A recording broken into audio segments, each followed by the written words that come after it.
गीता में अर्जुन को स्वयं भगवान कह रहे हैं कि उस परमेश्वर की शरण में जा, उसके लिए उन संतों के पास जा जो तत्वदर्शी हो। इसी प्रकार हजरत मोहम्मद को उनका अल्लाह कह रहा है कि कोई और पूर्ण परमात्मा है, उसको पाने के लिए उन तत्वदर्शी संत की तलाश कर। वो प्रभु कौन है, ये जानने के लिए कृपया अवश्य सुनिए जगत गुरु तत्वदर्शी संत रामपाल जी महाराज के अमृत वचन।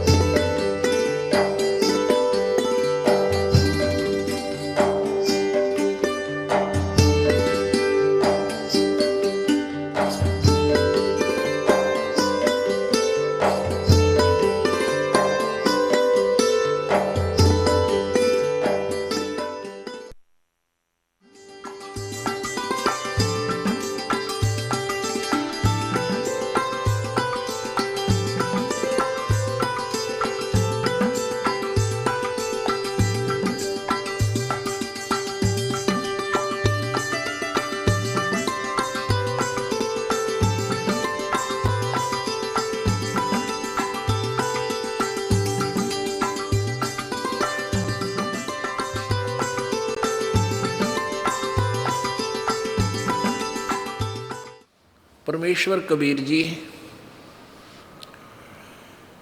सन 1398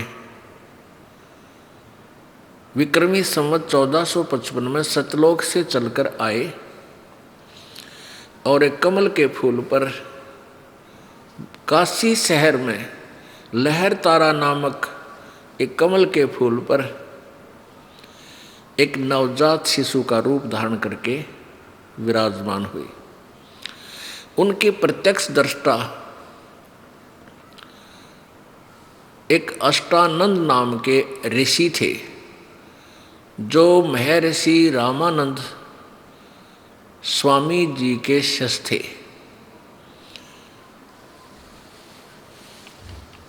उसके बाद उस नवजात शिशु रूप में प्रकट परमेश्वर को नीरू और नीमा नामक एक जुलाहा दंपति अपने साथ ले गया। वो स्नान करने गए थे उस तालाब में सुबह सुबह। ज्येष्ठ सुदी पूर्णमासी थी, विक्रमी संवत 1455 था। उसके बाद परमात्मा लीला करते हुए बड़े हुए। जब परमेश्वर 25 दिन के हो गए और 25 दिन तक ना कोई दूध पीवे ना कुछ आहार करे और शरीर इतना स्वस्थ कि जैसे बच्चा डेली किलो दूध पीता हो, शरीर इतना स्वस्थ। और 25 दिन हो गए, जल भी ग्रहण नहीं किया। अब नीमा चिंतित होगी, नीरू भी चिंतित हो गया और कहने लगे हैं, क्योंकि नीरू और नीमा ये पहले ब्राह्मण थे। उसी जन्म में ये ब्राह्मण थे। गौरी शंकर नाम था नीरू का और सरस्वती नाम था नीमा का। तो मुसलमानों ने ज़बरदस्ती इनको मुसलमान बना दिया था। भले ही ये मुसलमान बन गए थे, फिर भी ये भगवान शंकर के कट्टर पुजारी थे अंदर अंदर। ये नमाज वगैरह करने जाते थे तो भी परमात्मा की ही सतुति, शिव जी में आस्था फिर भी ज़्यादा ही थी, क्योंकि तो धक्के तो बनाए गए थे। तो नीमा और ने प्रार्थना की, है भगवान शंकर, हे भगवान शंकर, क्योंकि ये निसंतान थे और लगभग इनकी उम्र 50 से ऊपर हो गई थी, 60 के आसपास।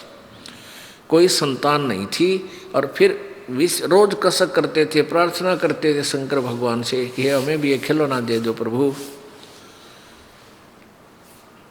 तो परमात्मा शिशु रूप में मिलने के बाद विशेष कर नीमा को ये पक्का दृढ़ निश्चय हो गया कि मेरे शंकर भगवान ने मेरी बात सुन ली, मेरी पुकार सुनी।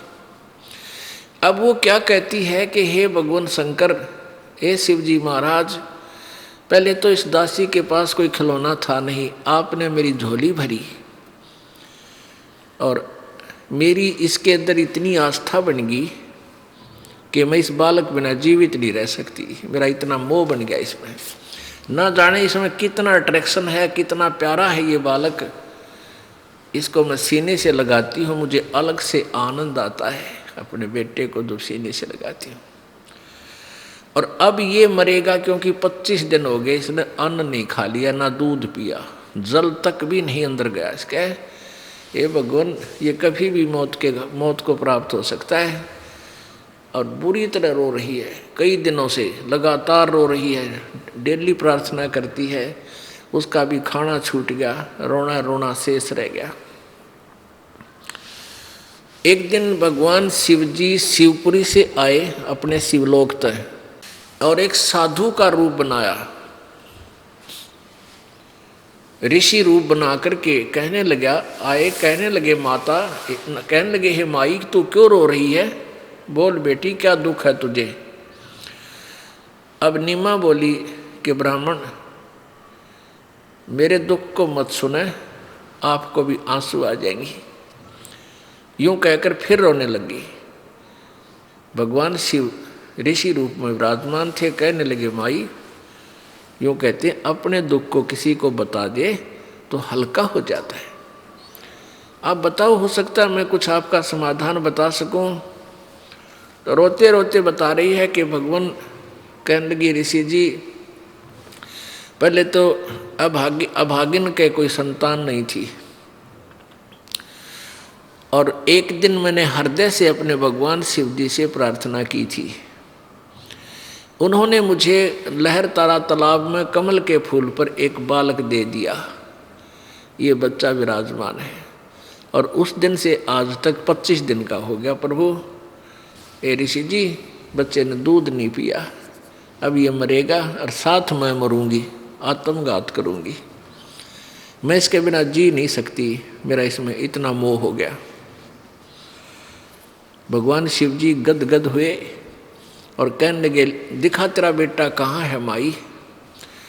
अब वह माई लाई ठाक है बच्चे ने, और ऋषि जी के चरणों में डालना चाहा, इन चरणों में डाल दिया, जैसे अपनी तरफ से उसने ऐसे डाल दिया, तो वहाँ से वो बच्चा उठा और शिव जी के सिर के बराबर, यानी जैसे खड़े थे शिव जी भगवान वो ऋषि जी, उसके सिर के बराबर दूरी पे, 5 फुट दूरी पे आकाश में विराजमान हो गए,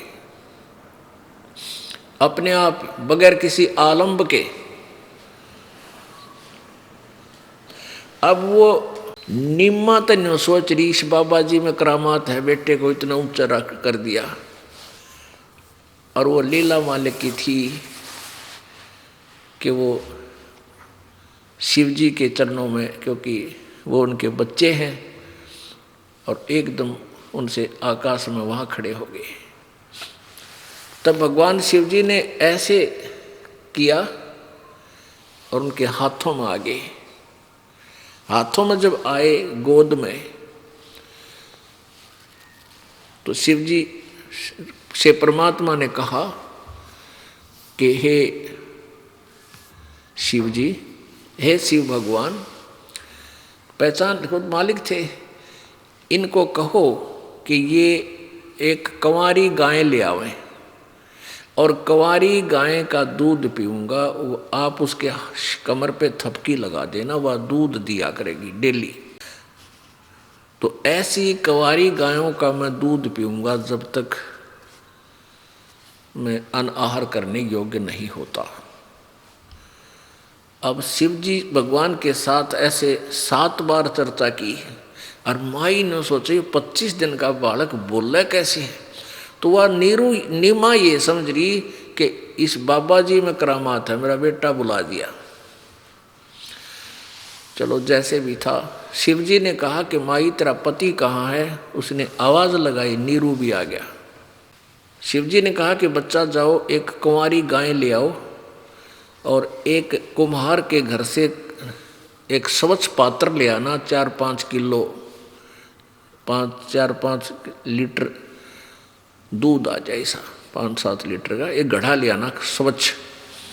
नीरू गया, एक कुंवारी बछिया ले आया, कुंवारी गाय, यानी कुंवारी गाय वो होती है जो कभी सांड के द्वारा कभी परेशान ना की गई हो और दूध पीना छोड़ दिया हो उसने, अर्थात 1.5 वर्ष के आसपास, 2 वर्ष के, 1 वर्ष से लेकर 2 वर्ष के बीच की कुंवारी गाय होती है। नीरू गया, लेके आ गया सामान, गऊ भी ले आया। भगवान शिव जी ने उसके कमर पर थपकी मारी और कहा कि बर्तन नीचे लगा। वो लंबे लंबे सतन हो गए और गाय के सतन से दूध की धार बंध गई। वो पात्र भरते ही और अपने आप बंद होगी। आगे से शिव जी ने कहा कि तुम डेली इसको ऐसे ही प्रार्थना करना और ये दूध अपने आप जब चाहोगे तभी नीचे बैठ जाना और दूध दिया करेगी। तो वो बच्चे ने, कबीर परमात्मा ने दूध पिया, शिव जी भगवान चले गए। अब पुण्यात्माओं, ये कथा परमेश्वर कबीर जी की जीवनी में लिखी है और इसी का प्रमाण वेद दे रहे हैं कि वो परमात्मा जब शिशु रूप धारण करके आता है, बालक रूप धारण कर एक लीला करने आता है सतलोक से, तो कुंवारी गायों द्वारा उसकी परवरिश की लीला होती है। पुण्यात्माओं, ये गूढ़ रहस्य है अपने सदग्रंथों में, और जब हम अपने सदग्रंथों से परिचित होंगे तभी हम भगवान पहचानेंगे परमात्मा के लीला करता है यहाँ करके। अब देखिएगा ऋग्वेद मंडल नंबर 9 और सूक्त नंबर 1,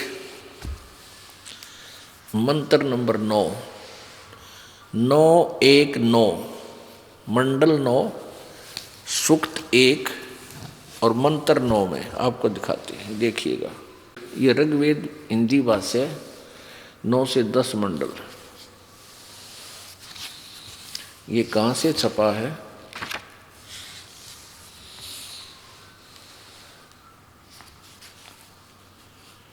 आर्य प्रकाशक सार्वदेशिक आर्य प्रतिनिधि सभा, महर्षि सिद्धांत भवन, रामलीला मैदान, नई दिल्ली से।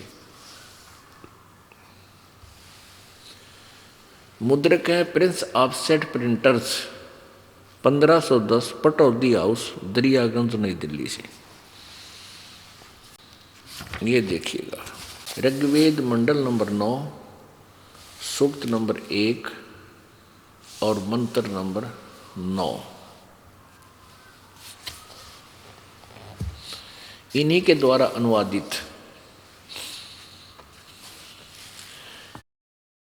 यहां देखो, ये शिशुम रूप लिखा। शिशुम, शिशुम माने शिशु, शिशु माने बालक, नवजात शिशु, नवजात बालक, छोटे से बालक का। इमम माने उस, सोम स्वभाव वाले श्रद्धालु पुरुष को, शिशुम कुमार अवस्था में ही सब प्रकार से अहिंसनीय, अभिअधन्या,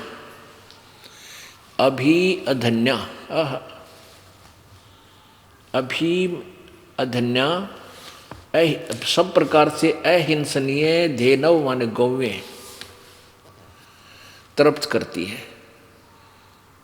अब पुण्यात्मा, इन्होंने कहेगा बेरा था नहीं, संस्कृत जाने थे ये आचार्य लोग और ये नकली महर्षि। देखो, जिसको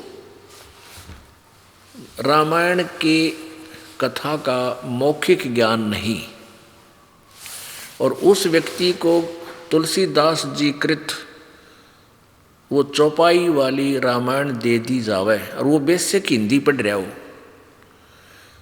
उसको कोई सिर पैर नहीं, उसका अनुवाद नहीं कर सकता।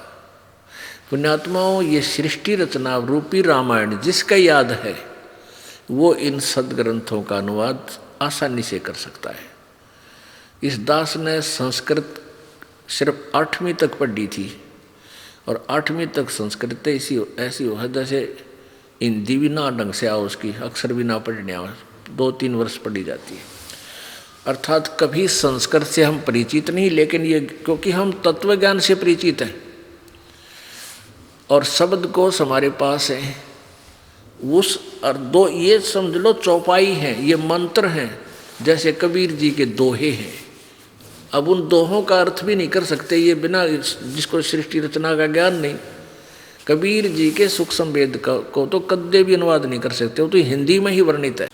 तो इन्होंने को पता तो था ही नहीं। इसका अर्थ है कि वो पूर्ण परमात्मा जब शिशु रूप धार कर लीला करने आता है तो उस समय उस परमेश्वर की परवरिश की लीला कुंवारी गायें द्वारा होती है, कुंवारी गौओं द्वारा होती है। ओए होए, फिर देखिएगा ऋग्वेद मंडल नंबर 9 सूक्त नंबर 1 और मंत्र नंबर 9। ओहो, ये संस्कृत है और इसी संस्कृत का इन्होंने ब्रैकेट में संस्कृत है और हिंदी साथ में किया है। उस सोमम माने इमम माने उस, सोमम माने अमर पुरुष। इन्होंने श्रद्धालु पुरुष लिख दिया। इसमें श्रद्धालु का क्या झगड़ा रह गया, महिमा भगवान की ये किरा किड़ंगाड़ा दे। उस सोम माने अमर, उस अमर परमेश्वर की जो शिशु रूप में प्रकट होता है सभी प्रकार से। अधन्या, अभी माने सब प्रकार से, अधन्या माने बिना धनाई। जो गाय नए दूध ना हुई हो, जो सांड के द्वारा कभी अहिंसनिया कभी परेशान ना की गई हो, कभी भी अभी अधन्या यानी पूर्ण रूप से कुंवारी, वो कहते हैं अनटच्ड। तो इस प्रकार से सब प्रकार से अहिंसनीय गौवें देनू तृप्त करती है। ये बंदी छोड़। और परमात्मा खुद कहा करते वेद हमारा भेद है, मैं ना वेदन के माही, और जौन वेद से मैं मिलूं ये वेद जानते नाही। अब ये पुण्यात्माओं ना तो दास ने ये वेद लिखे और न ही इनका अनुवाद किया कर रखा। ये करने वाले भी वही हैं जो इनके ठेकेदार हो रहे थे वेदों के, कि ये वेदों के बड़े ज्ञाता हैं, बड़े मय ऋषि थे, उन्हीं के द्वारा अनुवादित है। लेकिन इन्होंने अनुवाद का अड़ंगा कर रखा है, फिर भी सच्चाई छुप नहीं सकी। आगे देखो, होए होए, मंडल नंबर 9 इसके सूक्त नंबर 1 मंत्र नंबर 9 पढ़ लिया। अब 10 देखो इसमें क्या कहा है। इंद्र है, कहते विज्ञानी पुरुष इसी भाव से संपूर्ण अज्ञानों को नाश करता है और इसी श्रद्धा के भाव से सूरवीर अपनी वीरता के मद में मस्त होकर ऐश्वर्यों को प्राप्त होता है। इसका अर्थ तो कुछ और बना फिर इन्हीं के अनुसार कि वो जो परमात्मा बालक रूप धार करके आता है, धीरे धीरे बड़ा होता है, कुंवारी गायों के द्वारा उसकी तृप्ति यानी परवरिश होती है, तो वो विज्ञानी पुरुष, वो विद्वान पुरुष तत्वदर्शी संत रूप में इसी भाव से संपूर्ण अज्ञानों को नाश करता है। वो आकर सब अज्ञान को हटाता है, तत्व ज्ञान प्रचार करता है। अब मंडल नंबर 9 सूक्त नंबर 2 और मंत्र नंबर 1 में सोम, हे सोम स्वभाव और देववी दिव्य गुण युक्त परमात्मन, आप हमें पवित्र करें, और हे ऐश्वर्य युक्त परमात्मन आप ऐश्वर्य प्राप्त कराएं, यानी हमें यहाँ सुख दें। हे आनंद वर्षक आप शीघ्र ही हमारे हृदय में प्रवेश करें और पवित्र करें तथा अवश्य रक्षा करें। इसका अर्थ है, हे अमर परमात्मा आप अलौकिक शक्ति युक्त हैं, अमर परमात्मा सोम, और आप हमारी रक्षा भी करें और हमें यहाँ जब तक इस काल के लोक में रहे हमें कुछ सहारा दो दाता। फिर 2 में कहा है कि सब कामनाओं के पूर्ण करने वाले, सकल मनोरथ साहेब पूर्ण, हे सब कामनाओं के पूर्ण करने वाले यशस्वी महान परमात्मन आप हमें सर्वव्यापी ज्ञान का उपदेश करे। यानी उपदेश फिर जब करेगा जो प्रत्यक्ष आके बात करेगा, क्योंकि आप सविज्ञान और को और संविज्ञान को यानी तत्व ज्ञान को और संसार के कारणभूत प्रकृति को सब ओर से धारण किए हुए है। अब इससे क्या सिद्ध हो रहा है कि परमात्मा साकार है और वो यहाँ आता है, एक लीला करने आता है, तो इस प्रकार वो अपनी तत्व ज्ञान का प्रचार करता। अब देखिएगा ऋग्वेद मंडल नंबर 9 सूक्त नंबर 96 का और मंत्र नंबर 16, इसमें उसी से संबंधित है। इसमें क्या लिखा है कि वो शिशु रूप में जब प्रकट होता है परमात्मा, जानबूझकर अपनी स्वेच्छा से ज्ञान प्रचार करने के लिए, वो अपनी महिमा की अपना ज्ञान लोकोक्तियों के माध्यम से प्रदान करता है, लोकोक्तियों के माध्यम से देता है, जिससे उसको कवि कहने लग जाते हैं। लेकिन वो होता है भगवान, लोग पहचानते नहीं। वो होता है परमात्मा ही, लेकिन उसको प्रसिद्ध कवि कहने, प्रसिद्ध कवियों की उपाधि भी प्राप्त करता है वो। ओए होए, तो हम कबीर जी को कवि नाम से ही जानते थे पहले, जब तक हमें अध्यात्म ज्ञान नहीं था। ये भी सिद्ध हो गया कि वो परमात्मा, वेद बताते हैं, वो प्रसिद्ध कवि भी प्रसिद्ध होता है, उसको उपाधि दी जाती है, लेकिन वो भगवान होता है। ये देखिएगा ऋग्वेद मंडल नंबर 9 और सूक्त नंबर 96, इस बस 16 मंत्र में कहा कि हे परमात्मन, सर्वोपरि रहस्य श्रेष्ठ जो आप तुम्हारी संज्ञा है। ये देखो, ये संस्कृत है बीच में ब्रैकेट में, कोष्ठ में, तो इन कोष्ठ में जो ब्रैकेट में जो है ये संस्कृत है, इनका अनुवाद बाहर किया इन्होंने। तो इसका अर्थ है हे परमात्मन, सर्वोपरि रहस्य श्रेष्ठ, चारों माने श्रेष्ठ, नाम माने जो आपका सही नाम है। इन्होंने लिख दिया, नाम का अर्थ लिया जो तुम्हारी संज्ञा है। यहाँ लिखना था हे परमात्मन, आपका जो श्रेष्ठ नाम है, वास्तविक नाम है, आप उसका ज्ञान कराएं। आपका के नाम है, आगे लिखा है उसका कबीर देव नाम है। ये देखो, ये है 17 नंबर मंत्र में, ऋग्वेद मंडल नंबर 9 सूक्त नंबर 96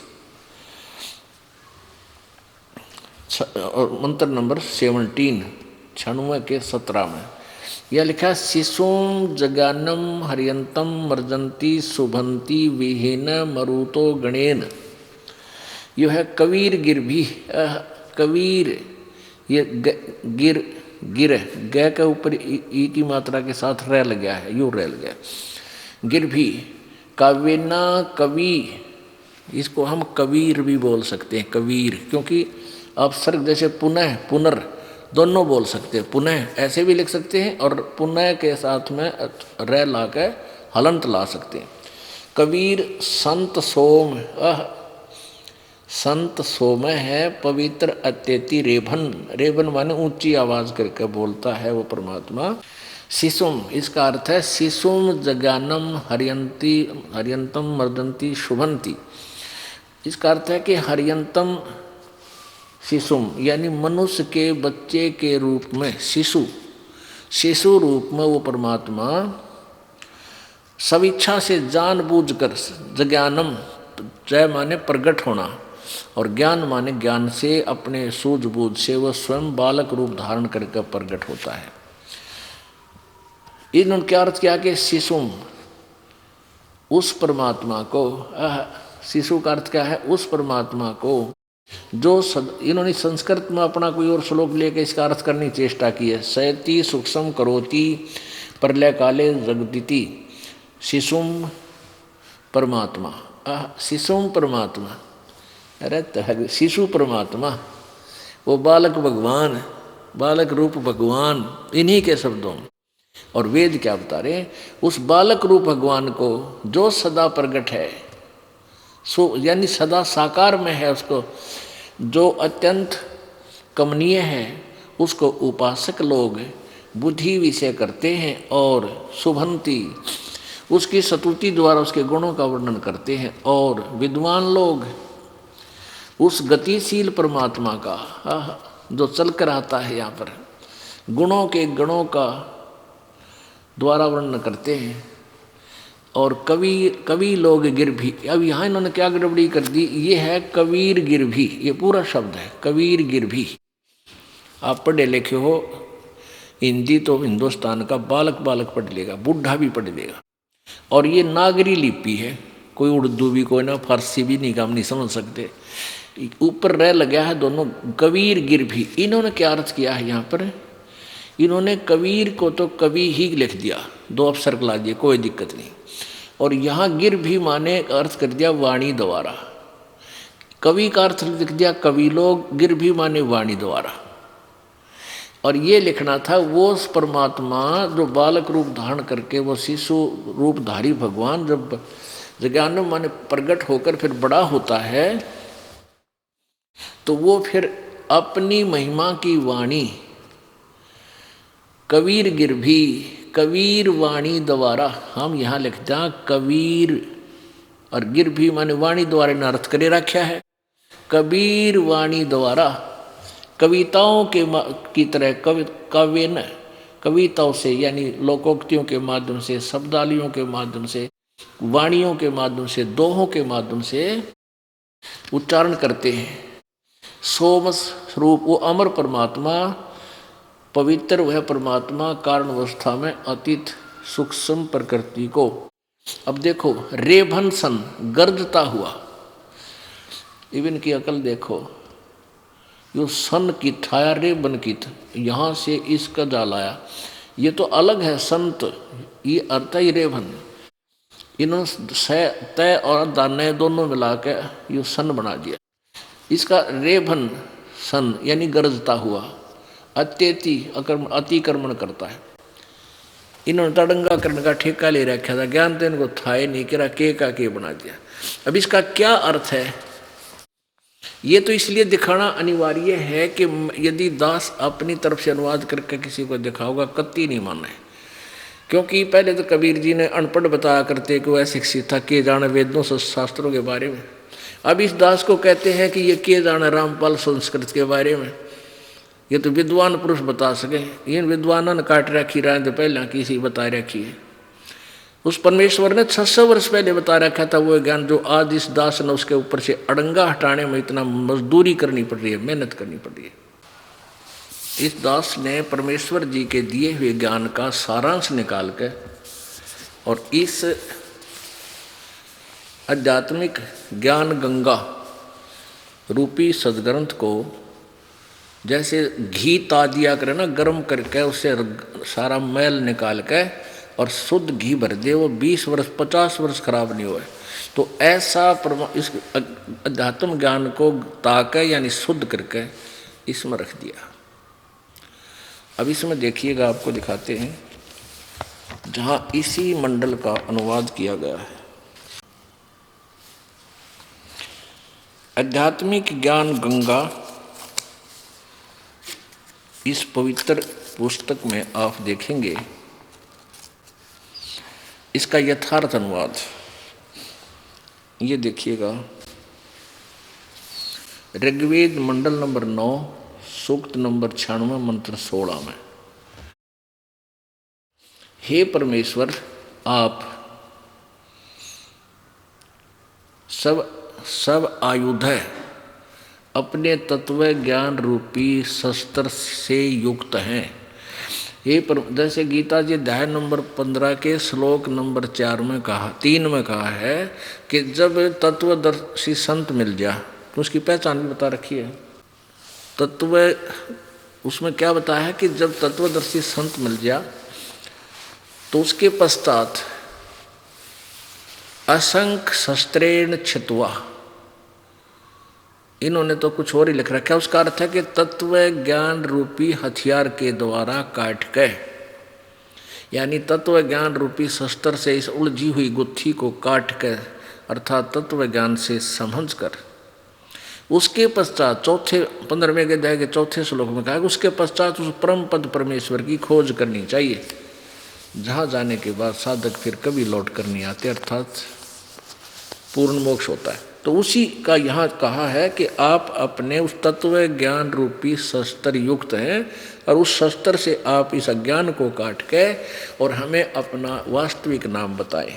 ये देखो, हे परमेश्वर आप अपने तत्व ज्ञान रूपी शस्त्र युक्त हैं, सब आयुध है, आयुध माने शस्त्र हथियार, उस अपने तत्व ज्ञान रूपी शस्त्र द्वारा पूय माने मवाद रूपी अज्ञान को नष्ट करें, जो सब के अंदर ये फोड़ा बन गया है अज्ञान का। अपने उपासक को अपने गुप्त सुखदायी, चारों माने सुखदायी श्रेष्ठ नाम, यानी नाम हुआ मंत्र का, आपका वास्तविक श्रेष्ठ जो नाम है गुप्त, उस नाम का ज्ञान कराए। आगे भी काफ़ी अच्छा, आगे देखो हम अपना काम चलान के आपको दिखाएंगे। अधिक इसमें आप पढ़ सकते हैं, जो उपदेशी हो उसको हम ये देंगे। मंत्र 17 में शिशु जगानम हरियंतम मर्जंती सुबंती वहीन मरुत गणेन कबीर गिरभी काविना कबीर संत सोमय, कबीर संत सोमय है पवित्र अतेति रेभन, सर्व सृष्टि रचनहार हरिय शिशुम,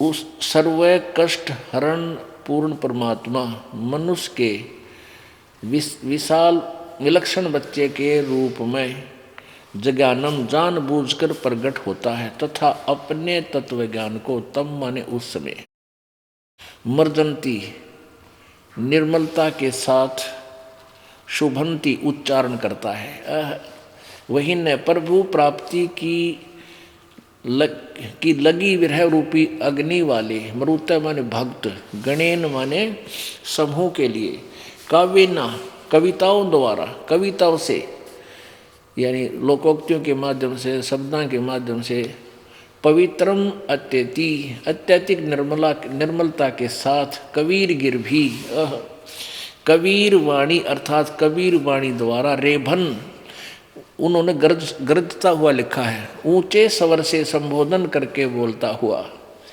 वर्णन करता है।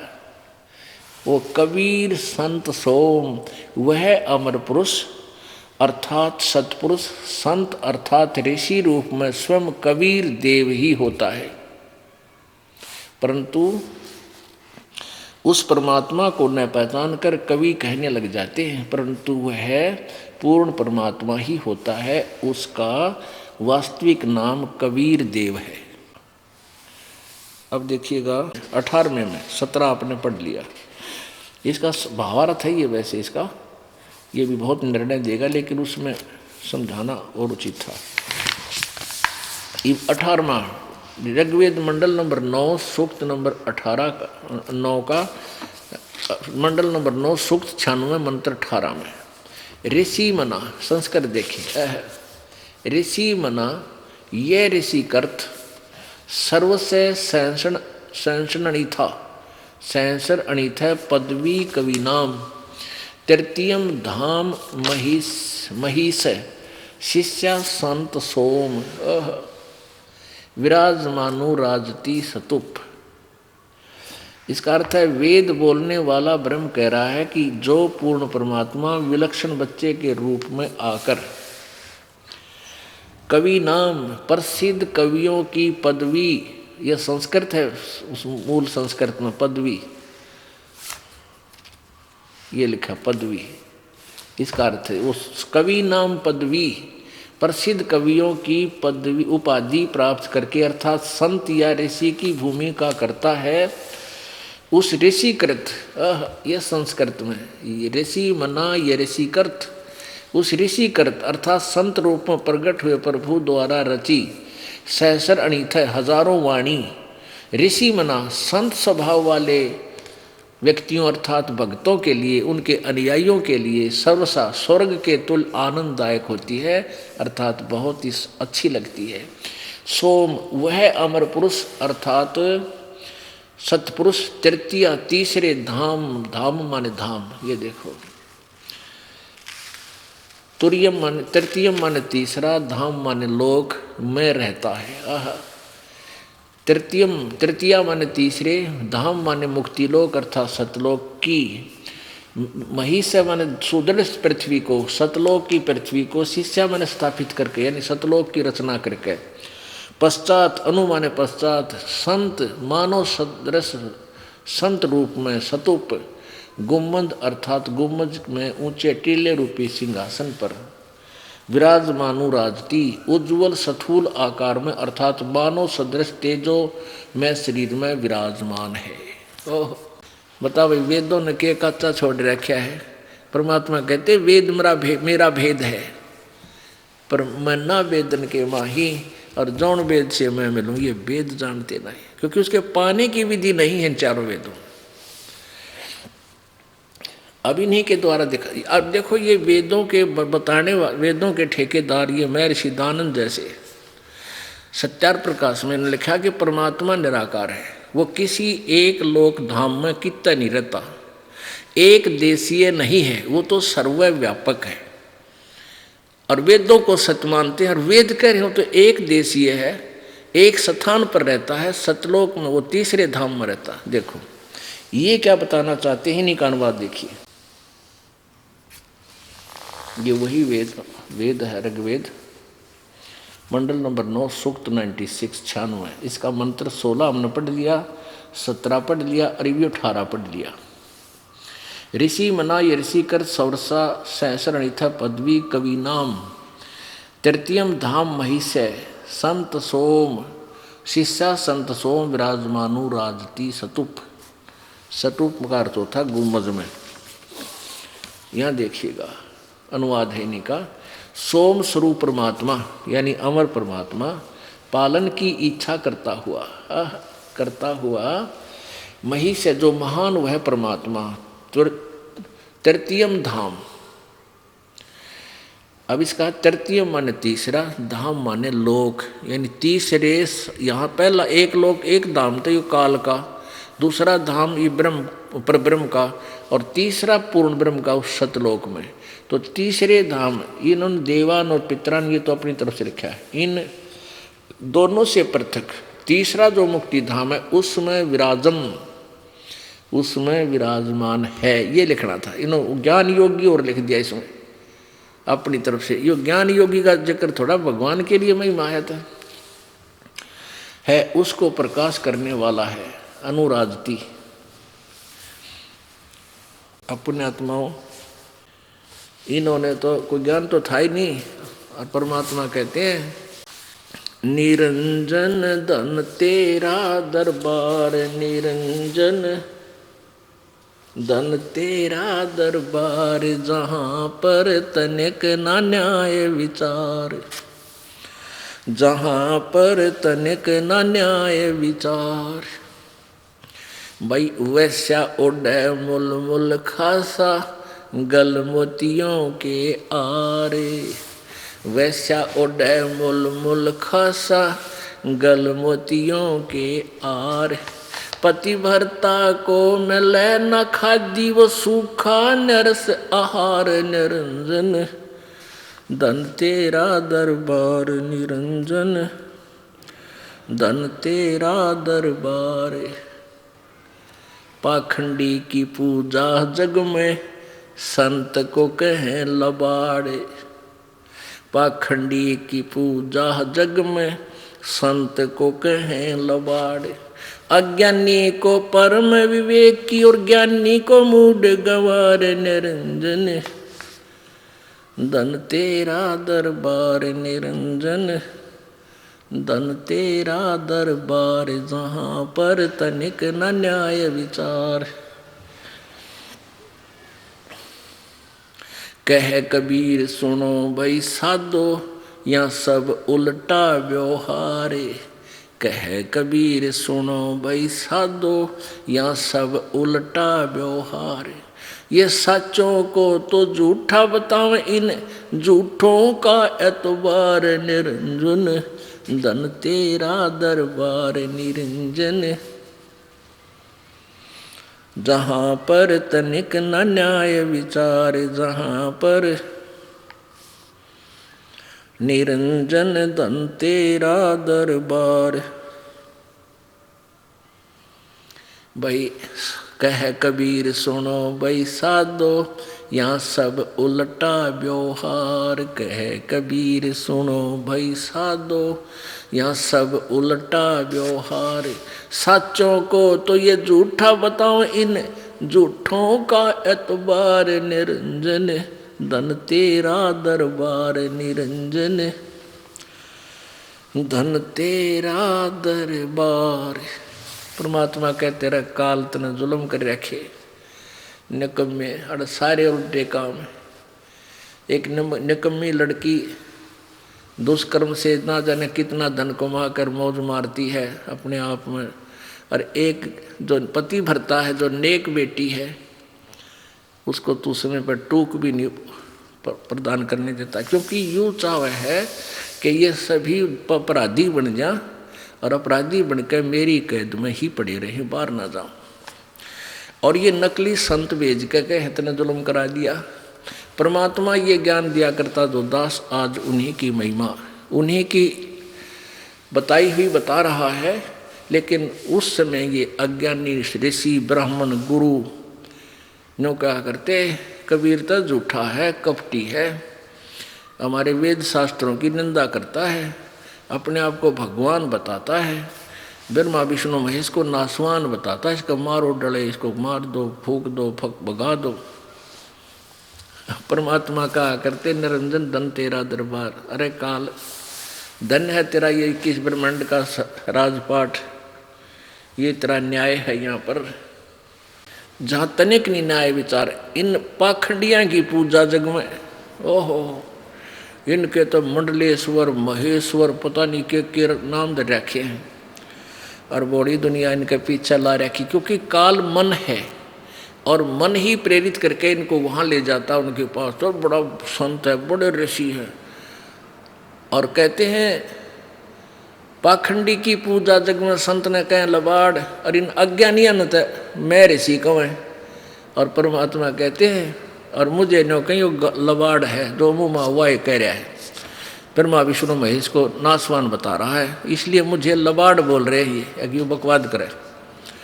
तो परमात्मा कहते कह कबीर सुनो भी साधु, यहाँ सब उल्टा व्यवहार। इन सच्चा न तो ये झूठा बताओ, अरे इन झूठा का एतबार।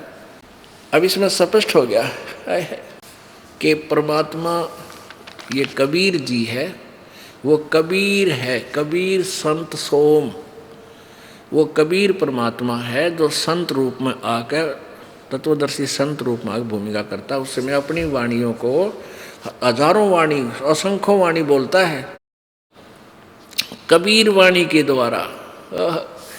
और यही पवित्र श्रीमद् भगवत गीता जी अध्याय नंबर 4 के श्लोक नंबर 32 में कहा है कि बहुत प्रकार का विशेष विस्तार से अध्यात्म ज्ञान यानी तत्व ज्ञान सच्चिदानंद घन की वाणी में, उस कबीर वाणी में, परमेश्वर की वाणी में विस्तार से कहा गया है। उसको तू तत्वदर्शी संतों के पास जाकर समझ।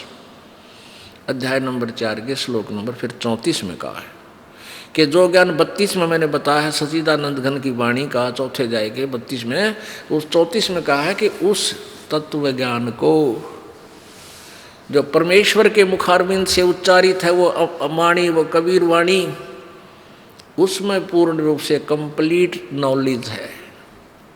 तत्वदर्शी संतों के पास जाकर समझ।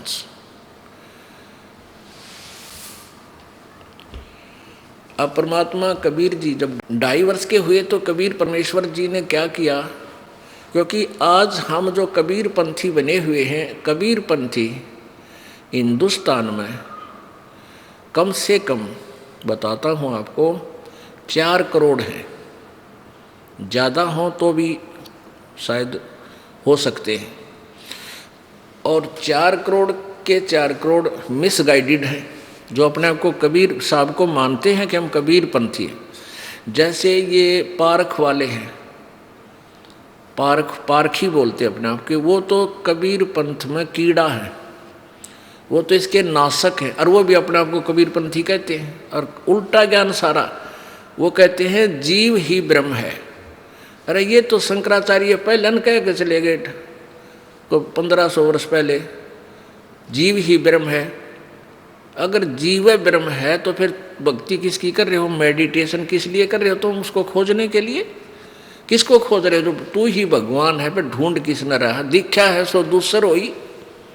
अगर तू देखना चाहता है तो कोई और है, वो तू नहीं है। और उनके पीछे भी दुनिया लाग रही है, पता नहीं कितनी बड़ी आत्मा, महाराज जी, क्योंकि हम हैं भगवान के इच्छुक, हमने परमात्मा चाहिए। आत्मा परमात्मा बिना रुक नहीं सकती। और ये वेशभूषा विशेष सी बना के कबीर साहब जैसी कोई भी खड़ा हो जाए भोली आत्मा उसके पीछे पीछे बोले ओह महाराज जी आगे, महाराज जी आगे। अब उन्होंने ये नहीं पता कि महाराज जी कोई ना, क्योंकि कौन से तराजू में तोला नहीं महाराज जी कोई ना। अभी दास ने तराजू दे दिया और वट्टे दे दिए, साथ ये वेदों और शास्त्रों और महापुरुषों के वाणी। अब इस तो तोला के नहीं महाराज जी है ताजा भाई, लत ने तोल के देखा, तेरी पैमाइश कर दिया 2 मिनट में, तू कितना ज्ञानी है, तू कौन सा नाम देता है, तेरा कौन भगवान है, कैसा प्रभु है तेरा। तो सभी निराकार बताते हैं। और नाम भी ये 3 मंत्र का कोई नहीं देता। हाँ, और नाम 3 बना के देते हैं, जैसे धन धन सतगुरु वाले देते हैं, अकाल मूर्त सर्वस्वरूपी राम सतपुरुष। अरे तेरा गजब हो, ये कोई नाम होया। अब सतपुरुष तो अविनाशी परमात्मा है, और अकाल मूर्त भी अविनाशी परमात्मा, जिस मूर्ति का नाश ना हो, साकार भगवान का। और सतपुरुष माने भी अविनाशी भगवान, पुरुष माने परमात्मा, सत्य माने अविनाशी। सतपुरुष अकाल मूर्त सब स्वरूपी राम, सतपुरुष अकाल मूर्त सब स्वरूपी राम, न्यू बांटे जा। अब वो तो हमने ढूंढना है, खोजना है। ये पानी कहो, जल कहो, नीर कहो, वो खोजने की विधि न्यारी है। हैंड पंप लगाना पड़ेगा, वो इंस्ट्रूमेंट अलग है। और वो पंप, हैंड पंप लगाने के लिए बोकी मारनी पड़ेगी, वो सत नाम और सार नाम की ये बोकी और ये हैंड पंप न्यारा लाना पड़ेगा, तब वो अकाल मूर्त सब स्वरूपी राम और सतपुरुष प्राप्त होगा। ना इसके कहण तो पानी प्राप्त ना हो जब तक हैंड पंप नहीं लावांगे। और जो राधा स्वामी वाले पंथ के नाम देते हैं वो 5 नाम हैं, रंकार, ओंकार, ज्योति, निरंजन, ये तीनों नाम काल के। और सोहम और सतनाम। अरे वाह, कहीं की ईंट और कहीं का रोड़ा। यहाँ सतनाम नहीं है, यहाँ शक्ति शब्द है। परमात्मा ने बताया है कि ये 500 नाम, कबीर जी ने बताया, 500 नाम काल ने अपने मुख से सबसे पहले उच्चारण किया था, लोगों, इन भोली आत्माओं को भ्रमित करने के लिए। ये कोई सा भी मंत्र जाप करने का नहीं है। और इनके अभ्यास से इनको एक एक सिद्धि की प्राप्ति होती है, और वो काल के लोक में ही रह जाते हैं। ये मोक्षदायक नहीं। जब परमात्मा 5 वर्ष के हुए, 5 वर्ष के, तो बड़े बड़े विद्वानों के छक्के छुड़ा दिए। जो भी कहीं चर्चा करता था जाते मुंह बंद कर देता थे परमात्मा कि तू गलत बोल रहा है। कोई कहता परमात्मा निराकार है, परमेश्वर कहते थे नहीं, वेदों में पढ़कर देख भगवान साकार है। तो मानते नहीं थे, देख भी लेते थे। अब परमात्मा ये चाहते थे, अब जैसे कबीर पंथी है, अब ये क्या कहते हैं कि भाई कबीर जी कंठी दिया करते, एक माला गले में होनी चाहिए, और जिसके माला नहीं है भैया वो कौन सा, वो कबीर पंथी है ही नहीं। अरे कमाल के आदमी, एक माला तक कबीर पंथी बन गए तुम। कबीर पंथी बनोगे परमात्मा के प्रत्येक मर्यादा का पालन करने से।